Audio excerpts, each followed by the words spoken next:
आज का जो टॉपिक है वो हमारा है सेल वॉल। आज हम डिटेल में सेल वॉल को समझेंगे। इसमें सबसे पहले हम लोग देखते हैं कि इसे सबसे पहले जिसने ऑब्ज़र्व किया था वो रॉबर्ट हुक था, जब उसने कॉर्क सेल्स को स्टडी किया था। फिर उसके बाद हम कहते हैं कि जी ये एक नॉन लिविंग एंटिटी है, इसे हम लिविंग कंसीडर नहीं करते। रिजिड की काफ़ी सख्त और एक्स्ट्रा सेलुलर कवरिंग, यानी अगर ये हमारे पास सेल है तो इसके बाहर जो एक और मज़ीद लेयर होगी वो हमारे पास क्या होगी, सेल वॉल होगी। ये सबसे बाहर वाली कवरिंग है।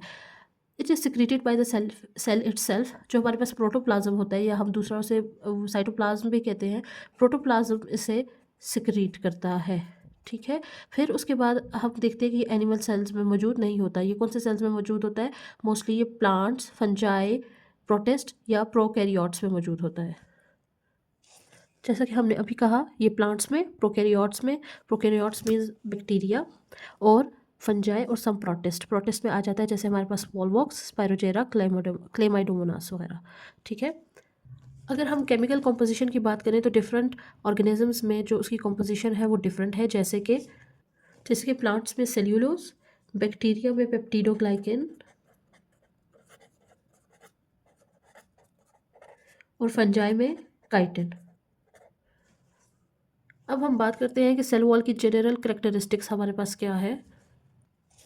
ये पोरस इन नेचर है, यानी इसमें पोर्स पाए जाते हैं। उसके अलावा ये फ्रीली परमिएबल टू वाटर है, यानी वाटर की वजह से जो है बाकी भी जो मटेरियल्स वाटर के अंदर डिज़ोल्व होते हैं पोलर नेचर के, वो भी जो है इस सेल वॉल को क्रॉस कर सकते हैं। लाइक अभी हमने जैसे कहा कि जो सेल वॉल है इसके अंदर छोटे छोटे पोर्स हैं, जिसकी वजह से वाटर इजीली मूव कर सकता है, और वो सेल के अंदर अपने साथ वो चीज़ें भी लेके जा सकता है जो सेल में डिज़ोल्व होती है, सॉरी वाटर में डिज़ोल्व होती है, जैसे कि डिफरेंट सॉल्ट्स वगैरह। उसके अलावा हमारे पास जो सेल की करेक्टरिस्टिक्स है सेल वॉल के, ये जो है सेल की शेप को भी मेंटेन करने में, एक सेल को प्रॉपर शेप देने में मदद देता है। दूसरी ये कि प्रोटेक्ट्स फ्रॉम मैकेनिकल डैमेज, चूँकि हम पहले भी कह चुके हैं कि सेल वॉल जो होती है वो रिजिड है। रिजिड होने की वजह से कोई भी बाहर से मैकेनिकल शॉक या मैकेनिकल डैमेज है उससे प्रोटेक्ट करता है।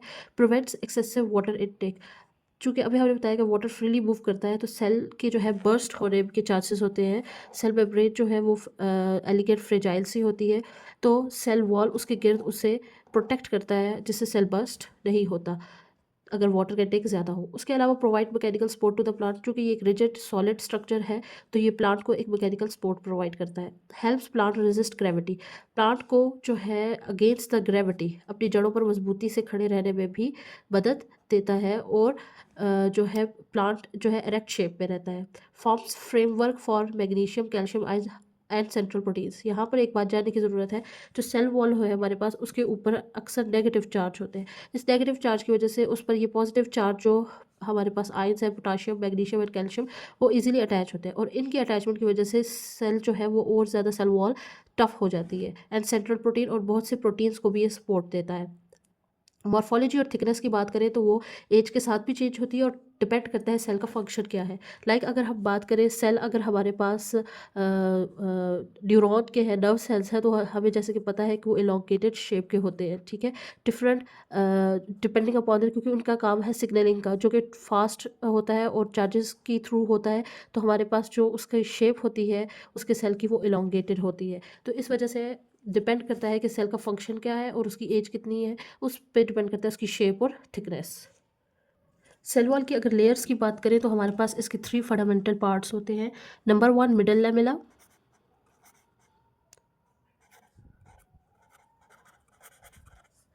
नंबर 2 हमारे पास आ जाता है प्राइमरी सेल वॉल, और थर्ड हमारे पास आ जाता है सेकेंडरी सेल वॉल।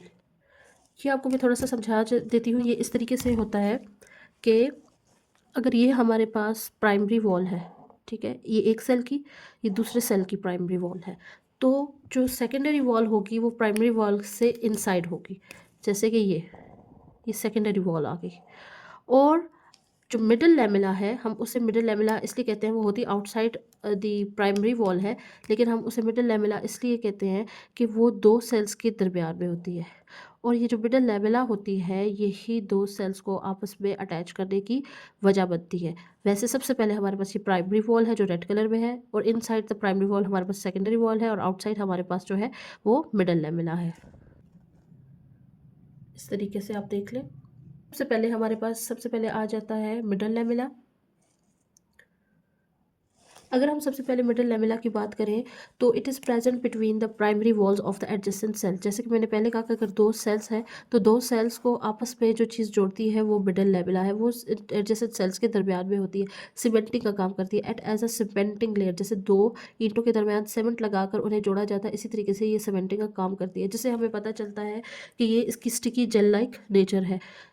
हम अगर इसकी कंपोजिशन को देखें तो ये पेक्टिन, कैल्शियम साल्ट्स और मैग्नीशियम से बनता है, और ये स्टिकी इन नेचर होता है। नेक्स्ट हमारे पास आ जाता है प्राइमरी सेल वॉल। सबसे पहले अगर हम देखें फॉर्मेशन की बात करें तो ये ज़्यादा से ज़्यादा जो है न्यूली ग्रोइंग सेल्स में मौजूद होता है। यहाँ पे न्यूली ग्रोइंग सेल्स में क्यों चाहिए होता है, क्योंकि जब वो सेल ग्रो कर रहे होते हैं तो वो स्ट्रेच हो रहे होते हैं, इस वजह से ये थिन एंड फ्लेक्सिबल होती है, डेवलप ड्यूरिंग सेल डिवीजन, और सेल डिवीजन के दौरान ये बनती है। It is present inner to the middle lamella, जैसे कि हमने पहले भी बता दिया कि मिडल लैमेला के इनसाइड होती है। मिडल लैमेला जो है वो प्राइमरी वॉल के आउटसाइड पर मौजूद होती है। थिन, और अगर इसके स्ट्रक्चर की बात करें, थिन एंड स्लाइटली फ्लेक्सिबल, वो हमने पहले बता दिया क्यों, चूँकि ये ग्रोइंग सेल्स में होता है तो इसे स्ट्रेच होना पड़ता है। Adapted for the growth and can stretch plastically तो होता है, लेकिन जो वो स्ट्रेचिंग होती है वो हमारे पास इरिवर्सिबल होती है। अच्छा, अगर कंपोजिशन की बात करें हम तो सेल्यूलोज जो है वो ये सेल्यूलोज माइक्रोफिब्रिल से बना हुआ होता है, यानी सेल्यूलोज के छोटे छोटे फाइबर्स होते हैं। उसके अलावा इसमें हेमियोसेल्यूलोज और पेक्टिन, ये 3 चीज़ें मिलकर जो है हमारे पास प्राइमरी सेल वॉल की कंपोजिशन बनाते हैं। अगर हम सेल्यूलोज माइक्रोफिब्रिल्स की बात करें तो एक इंपॉर्टेंट बात यहाँ पे नोट करें, वो क्रिस क्रॉस अरेंजमेंट में मौजूद होते हैं। इस तरह के अरेंजमेंट जो है इन्हें मज़ीद जो है स्ट्रेंथ प्रोवाइड करती है, क्योंकि इसकी वजह से आपस में शदीद रेजिस्टेंस क्रिएट होती है और ये स्ट्रांगली एक दूसरे के साथ अटैच्ड हो जाते हैं। This arrangement provide the great strength.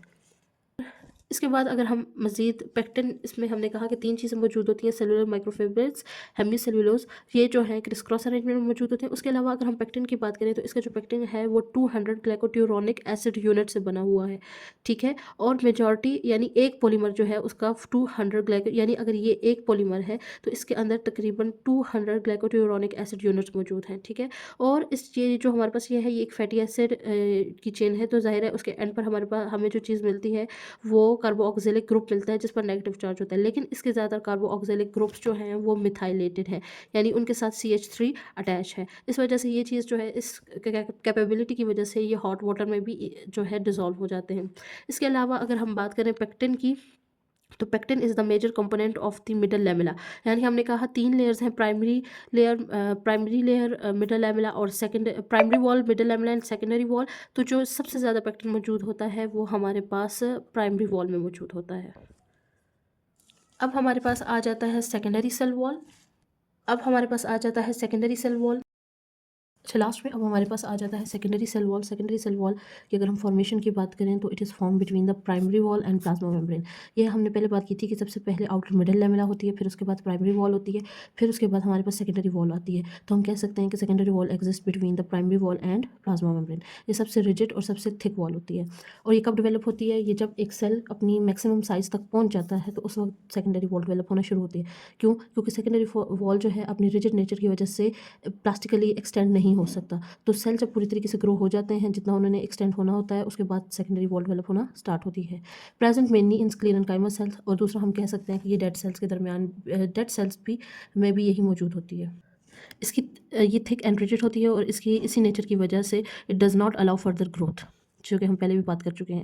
अगर कंपोजिशन की बात करें तो इसमें cellulose, hemicellulose, lignin, waxes और इनऑर्गेनिक साल्ट्स मौजूद होते हैं। इन साल्ट्स की वजह से, लिग्निन और वैक्सेस की वजह से जो है इसकी जो थिकनेस है और इसकी जो रिजिडिटी है वो बढ़ जाती है।